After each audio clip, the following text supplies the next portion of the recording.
அனைவருக்கும் வணக்கங்க. ஈஸியான சுவையான அச்சு முறுக்கு செய்கிறத பற்றி பேசுவோமா அன்னைக்கு.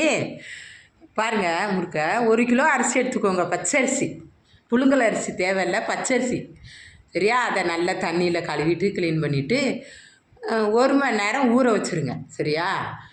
1 மணி நேரம் ஊற வச்சா அப்புறம் அதை நம்ம ஒரு வடிகட்டி எடுத்துக்கலாம். அரைச்சிடலாம். மிஷினில் கொடுத்து அரைச்சி வச்சுக்கலாம். மையாக அரைக்கணும், பரபரன்னு அரைக்கக்கூடாது. 4 முட்டை எடுத்து பக்கத்தில் வச்சுக்கோங்க.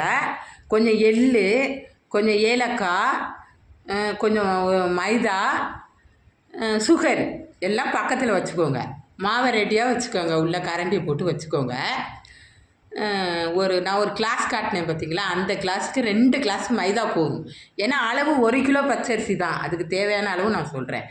அதே அளவில் சுகரை நம்ம அளந்துக்கலாம். அதே கிளாஸ் அளவு நம்ம சுகர் போட்டுக்கணும் சரியா. சுகர் போட்டுக்கிட்டு எள் தேவைக்கேற்ப போட்டுக்கோங்க. நான் எல்லாத்தையும் போடலை, பாதி தான் போடுறேன். உங்களுக்கு காமிச்சதுக்காக அப்படி சொன்னேன். அதுக்கடையில் ஏலக்காவை நம்ம திரித்து எடுத்துக்கலாம். ஏலக்காய் நம்ம வாசனைக்காக போடுறோம். வேணும்னா போடுங்க, இல்லைனாலும் வேண்டாம்.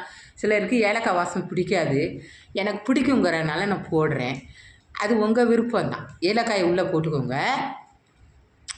அதுவும் முட்டையை உடச்சி உள்ளுக்கு நல்லா கலந்து மாவில் ஊற்றிக்கலாம். 4 முட்டை கண்டிப்பாக, முட்டையும் மைதாவும் கண்டிப்பாக சேர்க்கணும், இல்லைன்னா முறுக்கு வரவே வராது சரியா. முட்டையை கலக்கி ஊற்றிட்டோமா, சுகர் அளக்கலாம். அதை நான் ஒரு கிளாஸ் உங்களுக்கு காமிச்சேன் பார்த்தீங்களா, அதே 2 கிளாஸ் போதும்.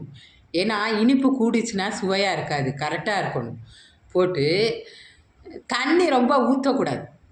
அளவாக ஒரு அரை கிளாஸ் ஊற்றினா கூட போதும். ஏன்னா முட்டையிலையும் சுகர்லேயும் கொஞ்சம் மாவு இலகுற தன்மை வரும். அதனால் நான் சொல்கிறேன், ஒரு தோசை மாவு பதத்து தண்ணியை கொஞ்சமாக ஊற்றி நீங்கள் கலந்துக்கோங்க. சுகரு நம்ம சேர்த்துருக்கறனால லைட்டாக உப்பு போட்டுக்கோங்க. ஏன்னா முறுக்கு கொஞ்சம் டேஸ்ட்டாக இருக்கும். உங்களுக்கு சுகர் உப்பு வேண்டான்னா வேண்டாம். அதுக்கடையில் சட்டியில் எண்ணெயை ஊற்றிக்கோங்க.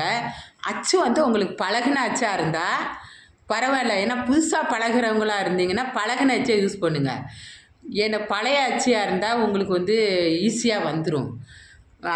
ஏதாவது போட்டு பழகினவங்களாக இருந்தால் அந்த அச்சை நம்ம என்ன பண்ணணும் அவங்களுக்கு தெரியும். கொஞ்சம் கழனியில் ஊற வைக்கணும், நல்லா எண்ணெயில் காய வைக்கணும். 2-3 வாட்டி சுட்டால் தான் புது அச்சில் வரும்.